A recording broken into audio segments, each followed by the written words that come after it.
course, Dad. I'm sorry.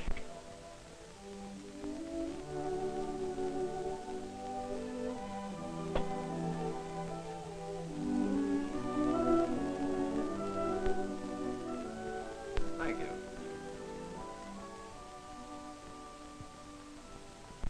Ah.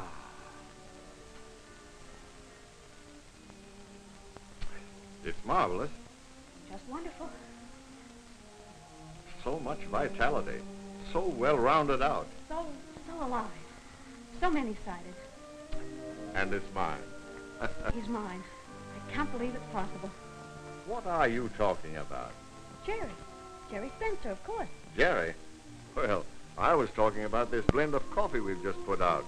It's simply... Oh, you and your old coffee. That's all you ever talk about. Well, coffee's my business, and I'm proud of it. And furthermore, young lady, I thought we'd finished with Jerry Spencer as a topic of conversation, or anything else. Have we? You know very well I gave him a chance to come into the coffee business with me, and he turned it down. The young scamp. He's not a scamp. He's a spoiled young fool. Thinks he can play all his life. He's a very gifted young man. And I love him. Why, at college, all he could think about was football, fencing, rowing. It's a wonder to me he ever graduated. But he did. And was honest. And now, this playing around with dolls at his age, why, it's absurd. They're not dolls. They're puppets. Dolls, puppets, it's all the same, and it's all foolish. Might be all right for you to putter around with, but for a grown man to waste his time. I'm going to marry him. I never consent to it, never, and that's final. Jerry's coming here today to ask him. Well, he'll have his trip for nothing. I gave orders he's not to be admitted. And you better say yes, because I did, and I mean it.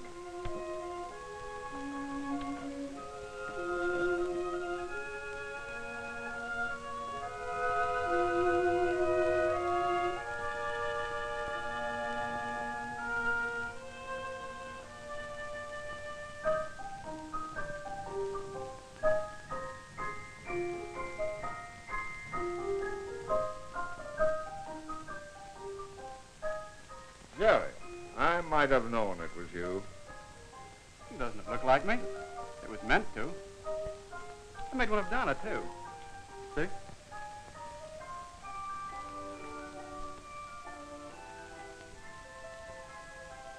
And are those two puppets crazy about each other? Look. I'll show you. And I say no.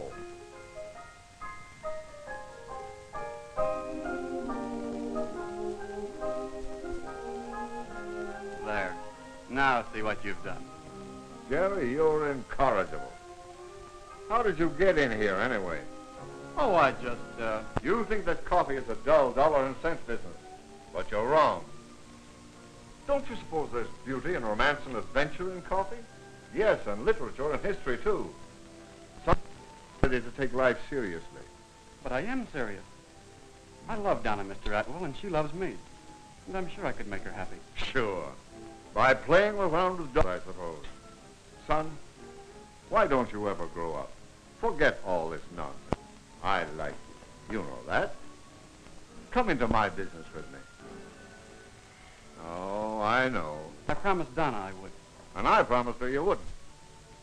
Jerry, you've no right to turn my girl's head unless... Some strength. Now stop wasting my time. Mr. Atwell. I had to get in. Mankind has been told in the coffee houses of the world. You learn that story and how to tell it to the world, and you'll soon forget this make-believe play. You want to tell the story of coffee, Mr. Atwell? Tell it so people will really appreciate what it's meant to mankind? Is that what you want to do? That's exactly what I want to do. There's inspiration in the story of coffee, and the world should know the story and understand it. And if I help you tell that story, tell it in a more fascinating way than it's ever been told before, will you agree that I'm doing important enough work to let me marry Donna? Agree? Why, I'll be the happiest man alive. Very well. I'll come into your business. You will, Jerry? Fine, fine. I knew you would. And I'll bring my puppets with me. You'll what? Now, look here, Jerry. My office isn't a nursery.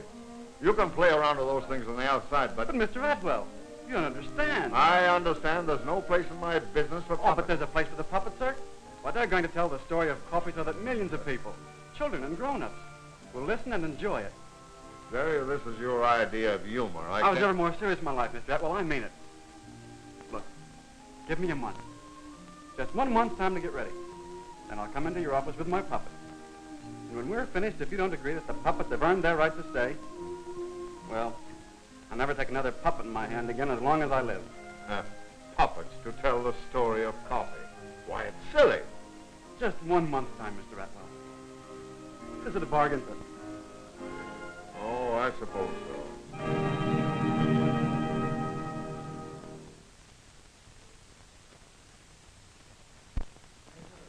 Well, here goes, darling. Wish me luck. Lots of it, darling. See if he's ready. Okay. Give it some music.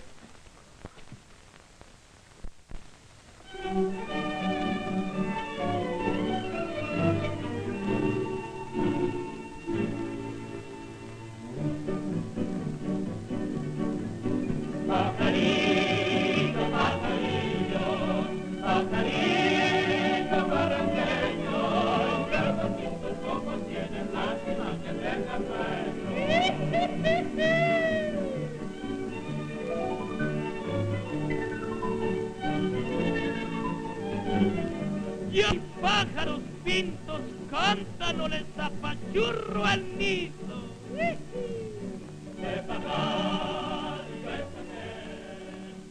Hello! Hello! Hello. Are you Mr. Prado? Alvarado quiere un bizcocho. Alvarado quiere un bizcocho. I'm sorry. I don't understand Spanish. Mr. Atwell said...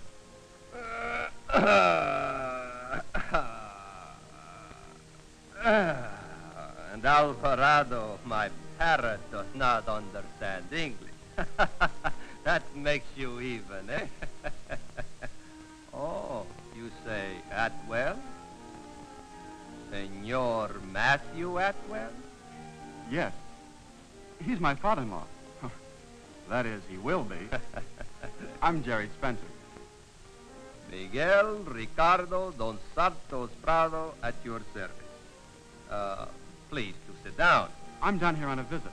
Mr. Atwell said to be sure to see you. Senor Atwell buys much coffee from me. Please to sit down. He said you know more about coffee than any grower in the country.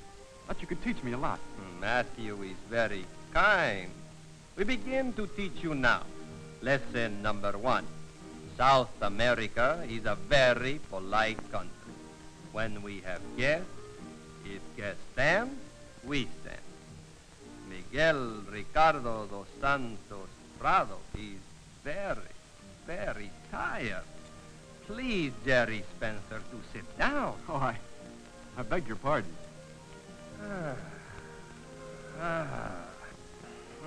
Lesson number 1 is finished. So, you wish to know something about coffee, eh? Yes, sir. Mr. Atwell said there's beauty and romance and adventure in the story of coffee. And literature and history, too. The story of coffee, eh? It is well, Jerry Spencer. So we come now to lesson number 2, the story of coffee. You have not heard how coffee is discovered? There are many legends, but this one I like very much. There was once a time when no one knew about coffee. It is hard to think of such a time, no? Must be a very, very sad world then. Well, at such a time in Arabia, there was a young fellow named... Caldi! Caldi, see, who sat under a tree all day and watched a small bunch of goats. Oh, it was very unexciting until one day...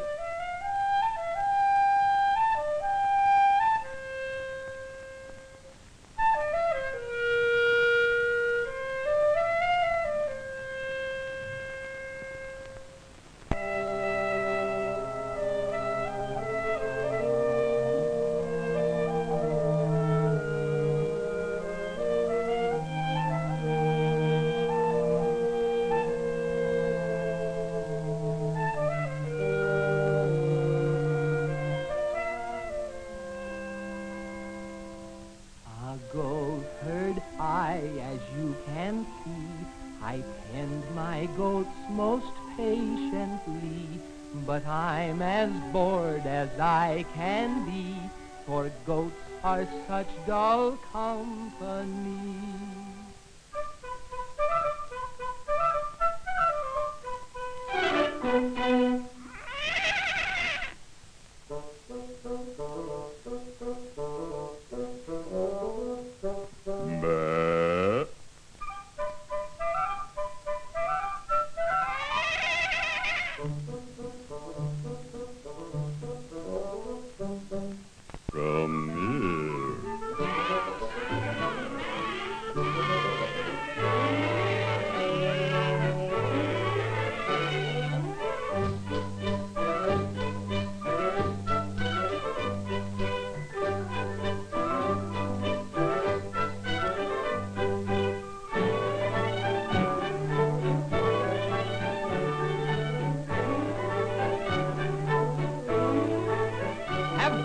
This ungoat-like prancing.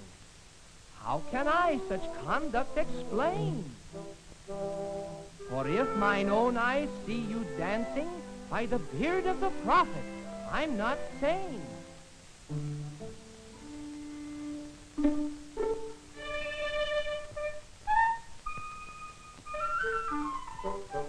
Do the cherries. Do the cherries. Do the cherries. Do the cherries.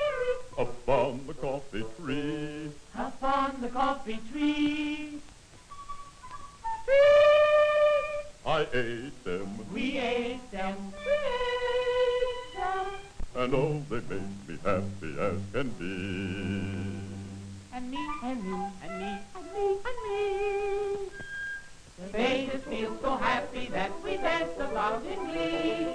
Coffee cherries? The coffee cherry. It seems incredible, but maybe it's true. I'll try them myself. I'm feeling so blue. They may do for me what they've done for you.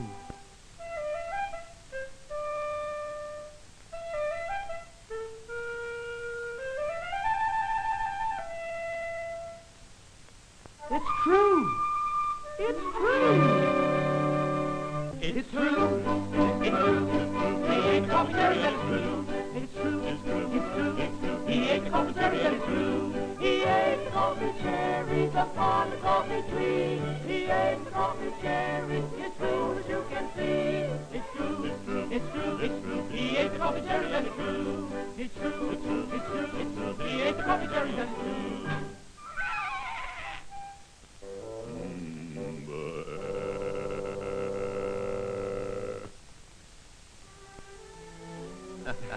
This is just a story, you understand.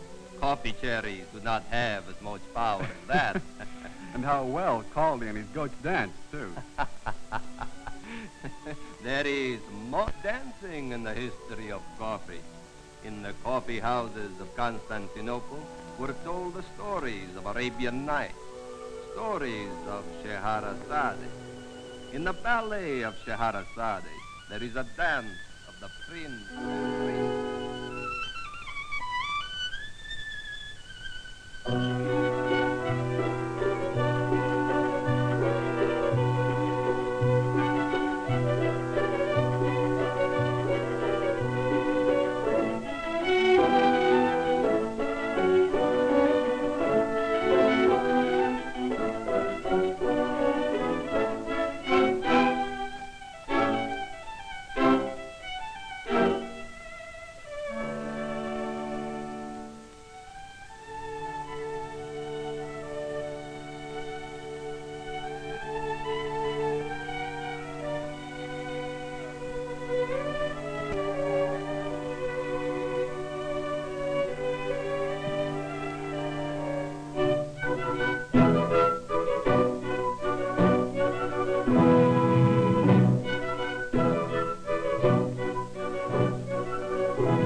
Talk about poetry in motion.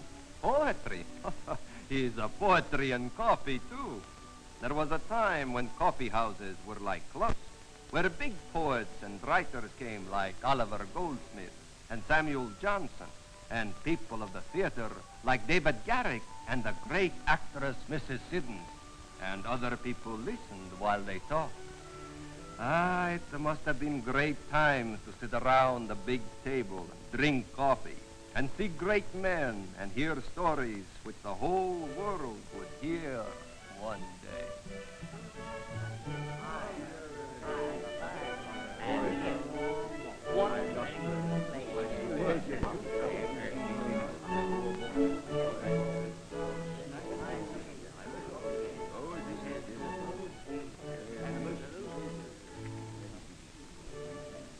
And would you believe it, my dear fellow, he did not know me.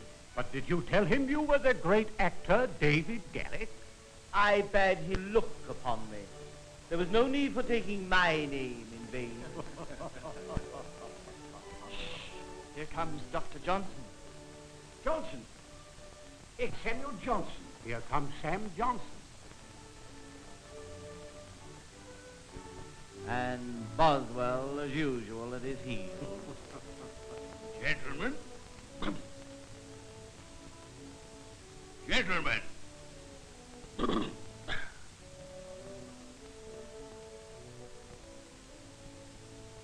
How do you do? My dear Oliver Goldsmith, I ask pardon for my tardiness. In truth, young Boswell here is much too good a listener. I had no mind of the time. Your apologies, my dear Johnson, fall on ears unheeding. I've scarce noticed your absence, what with sipping coffee, so delicious, to say nothing of a free seat at a performance of the great Garrick yonder. And David is a pretty lad. 'Tis sad that where such beauty reigns, seems not a welcome place for brains.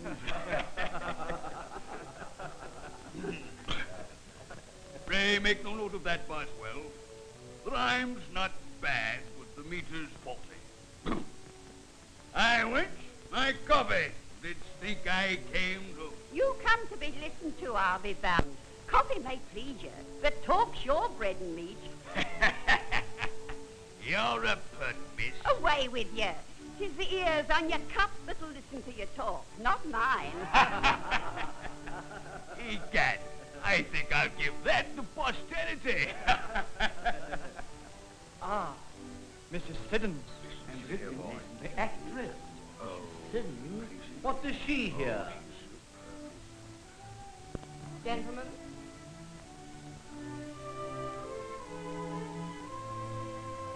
Gentlemen. Ah, my dear Mrs. Siddons, you do me too much honor to seek me out here. Samuel Johnson, you promised me a play. You will not escape me in a coffee house. Siddons is no disdainer of coffee. Have me a cup and a chair. Aye, wench, coffee for the lady. And as for a chair, surely a seat not fit for greatness and beauty, but 'twill be a throne if you do sit upon it. I'm afraid you're as flattering to this hardwood bench as to me. I trust you may be as flattering to the coffee. That is, when it comes. What's this? No coffee? I went. Coffee for my lady. Hurry, hurry! Coffee! I'm coming. Here, let me have it.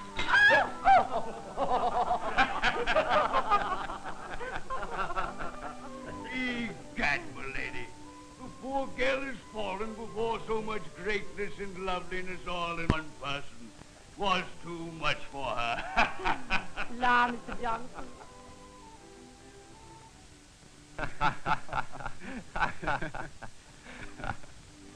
There was lots of history in coffee houses, too. The French Revolution began in a coffee house. The American Revolution had lots of plans made for it in coffee houses. On the night of April 18th, 1775, the ride of Paul Revere was perhaps being planned in the Green Dragon Coffee House in Boston. James Otis was there, John Adams, and a young friend of Paul Revere. They talked very quietly about the coming of British soldiers. Ah, senor, it was a very, very bad time.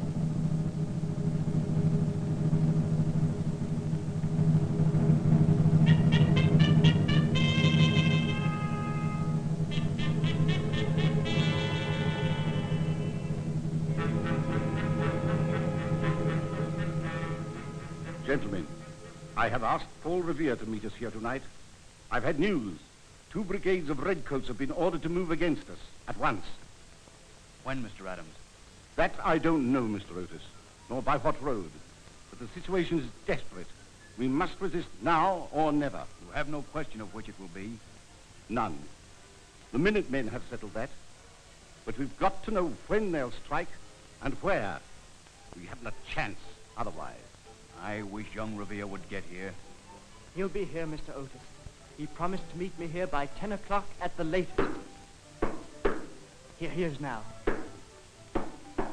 It's Paul. I'll let him in.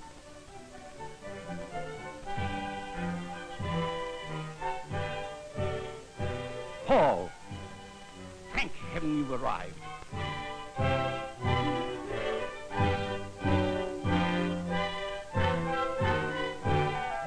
What have you learned? Not enough, but this much. They're ready to march tonight. How will they come? I haven't yet learned. Their ship, the Somerset, is still anchored in the bay and no sign of activity. They may come by land. We've got to know. 'Twould be suicide to try to stop them unprepared. We will know. And you shall help me. I'm ready. Where do we go? You go to the tower of Old North Church. It commands a view of the barracks. Watch carefully. Have 2 lanterns with you in the belfry arch of the tower. When you see which way they are to come, hang out a signal light. 1 lantern if they come by land, 2 if they leave by sea. But, Paul, what good will that do? There still will not be time. My horse and I will be on the other shore ready to start the moment I see the light. I will arouse the countryside if I have to call on the crack of doom to help me. I'm off. Wish me luck. With thy blessing, O Lord.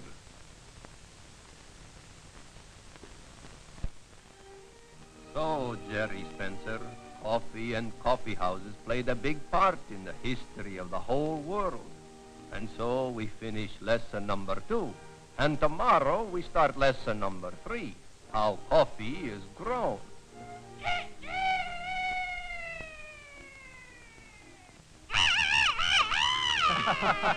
Dios mío, Alvarado say it will be tomorrow pretty quick. It is long past time for bed. Come, Jerry Spencer, mi amigo. We will leave the story of coffee until tomorrow. Now the house is this way. Come.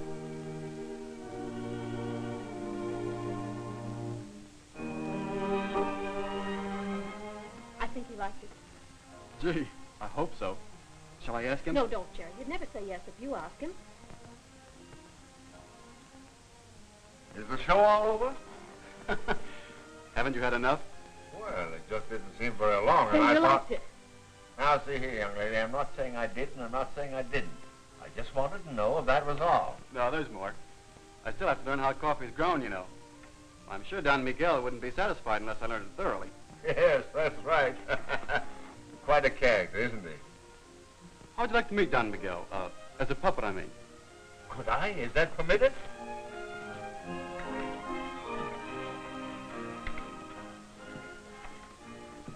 Hey there, Miguel. Is somebody calling Miguel? It is not tomorrow yet, Jerry Spencer. I'm sorry, Miguel. I just wanted you to meet an old friend of yours. This is Mr. Matthew Atwell, remember? He's going to be my father-in-law. I hope. What is this hope? It is not enough for Miguel to hope. Miguel must know. When you say, here is Matthew Atwell, he is my father-in-law, then he can disturb my slumber. Till then, Miguel must sleep. And you, Jerry Spencer, I will see you tomorrow. Funny little fellow, isn't he? When shall it be tomorrow? In Puppet Land, I mean. Right now, if you wish. Okay, go right ahead.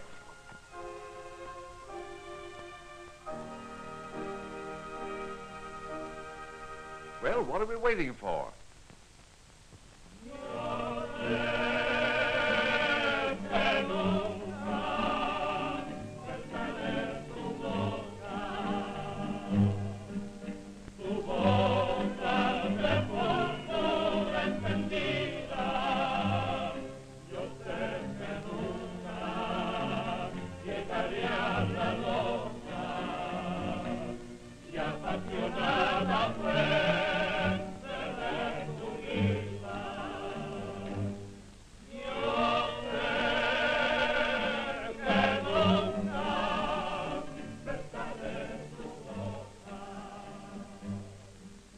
Well, Jerry Spencer, we start lesson number 3, how coffee is grown. Here is the fazenda of Miguel Ricardo dos Santos Prado, what you would call a coffee plantation.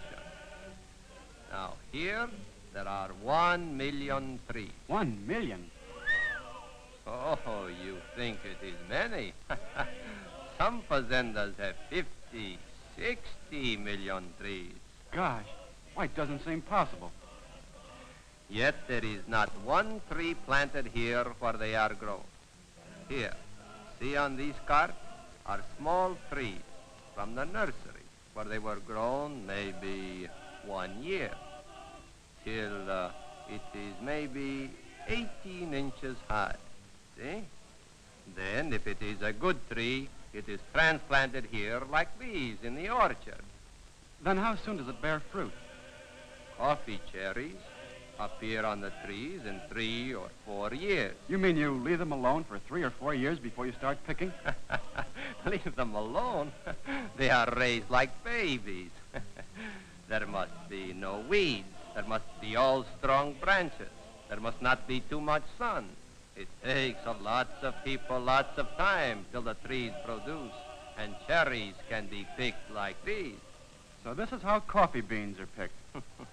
It is not a bean. It is a cherry. Cherry? Well, I thought you called them that as, well, sort of a grower's name. Oh, no. It is a cherry. Wait.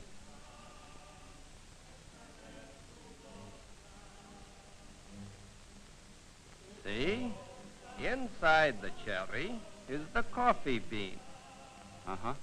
I see. There's a bean in every cherry, is that it? Well, sort of like the cherry pit.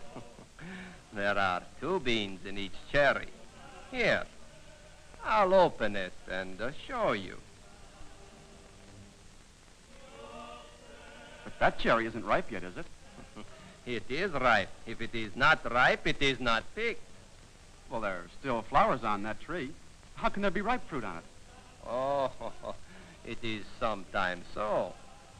Here is a flower, a green cherry, a ripe cherry, and they are all on the same tree.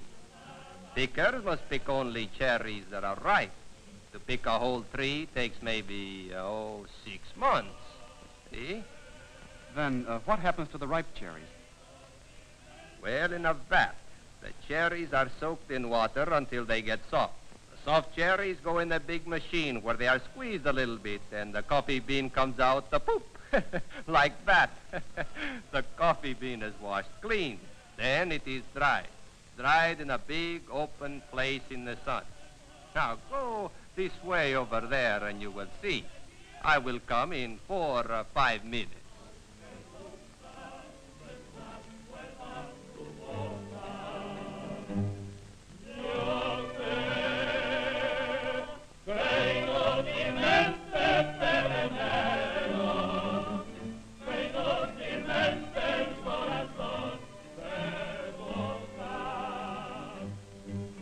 Cuidado, señor. No pise sobre los granos de café.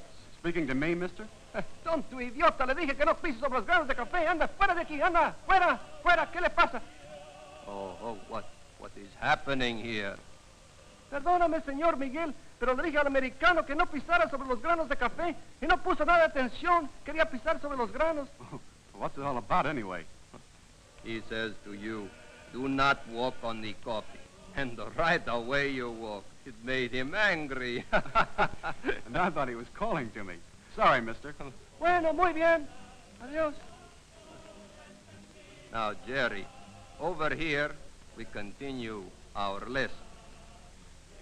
Now you see, here the beans are dried. They must be turned over many, many times in the sun.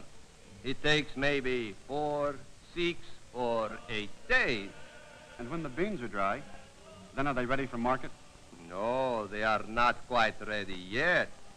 For, you see, the bean still has a coat like parchment. See?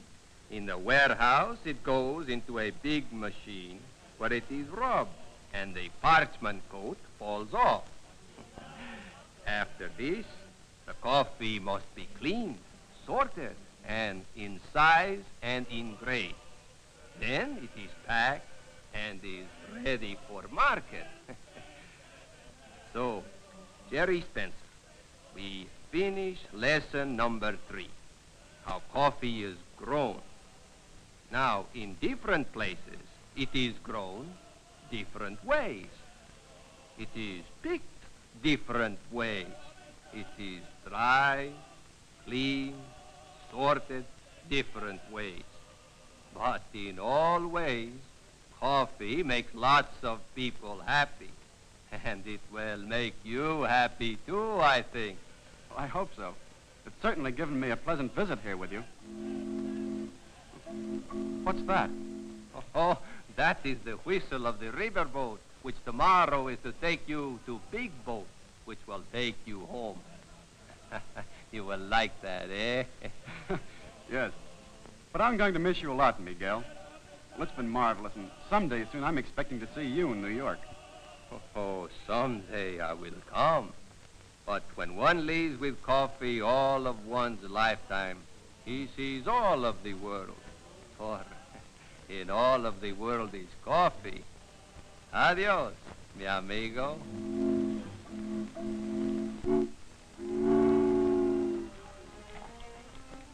Well, that's that. Show is over, darling. And a grand show it was, too.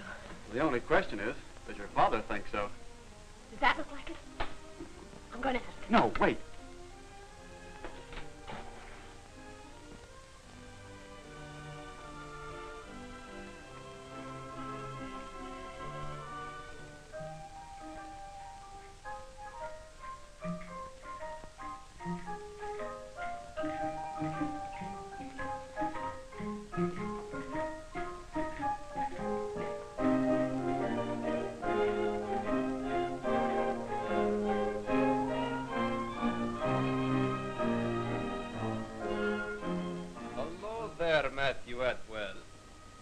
Hello, Miguel. I didn't know you came back with Jerry. I had to come back. I have to learn the lesson number 4. Lesson number 4? That is right. Number 1, 2, 3, Jerry has learned from Miguel. Lesson number 4, Miguel must learn from Matthew Atwell. Yes, of course. But what is lesson number 4? How coffee is blended, roasted, and packed. You will show Miguel, no? I will show Miguel, yes, by all means. Come on, And may we come too, Mr. Atwell? Yes, Daddy, please. Eh, what? Hello, you two. For a minute, I thought it was... Now, run along, you two. The plant's out that way.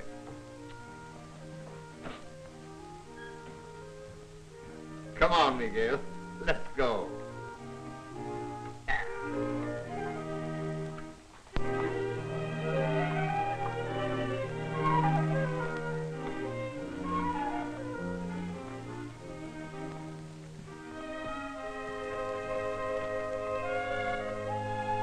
You sit there, Miguel. You'll be comfortable there.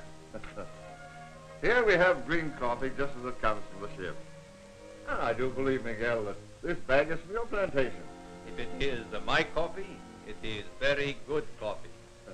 It's excellent coffee, Miguel, and is used in some of our choicest blends.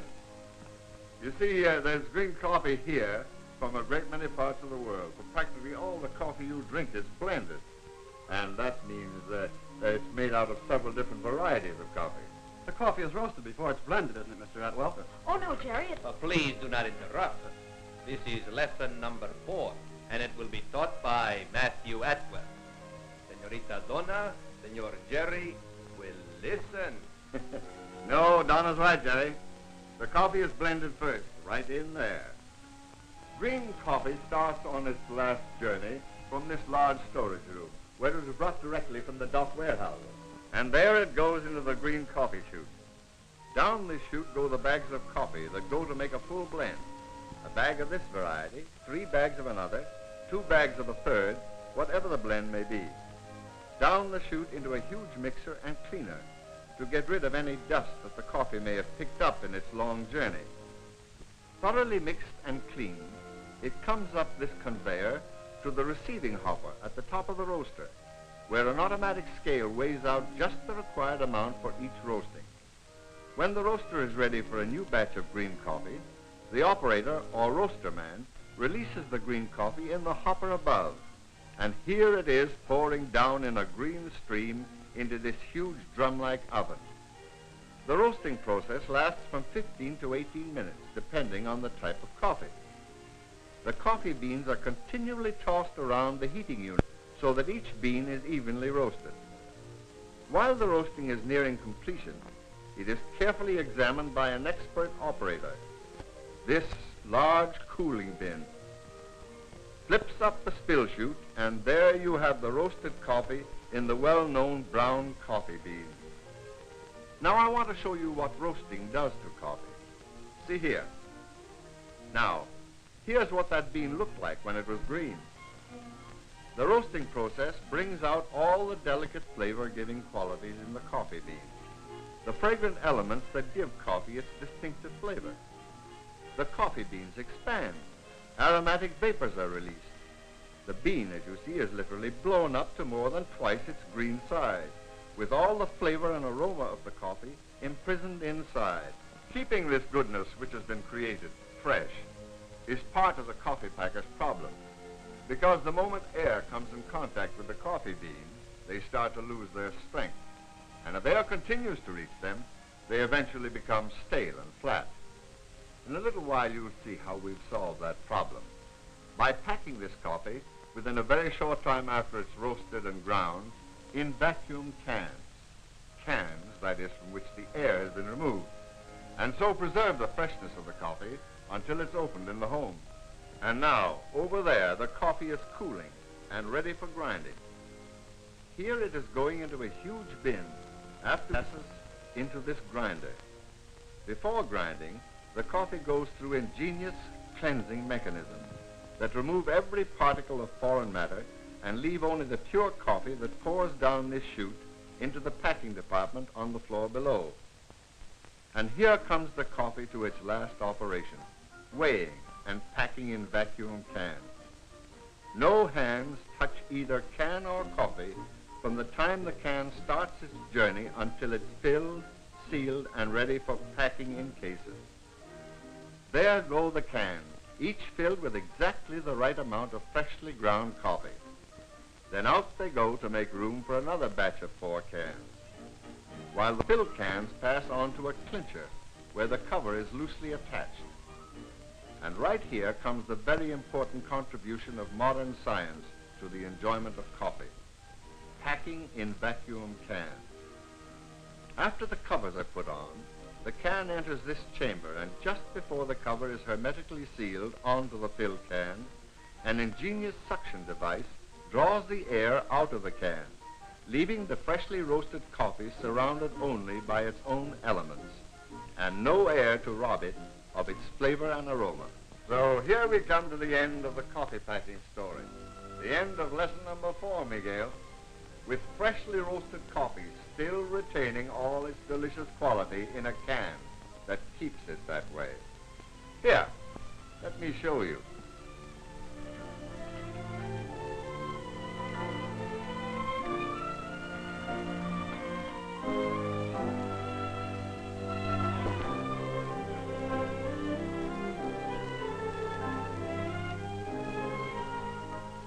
Here it is, the perfect container for good coffee. Why, where have Don and Jerry gone? Maybe they have gone back to the office. I think maybe Jerry Spencer wonders if Matthew Atwell thinks he is good enough to be his son-in-law. Good enough? Why, I think he's... I'll soon tell him whether I think he's good enough.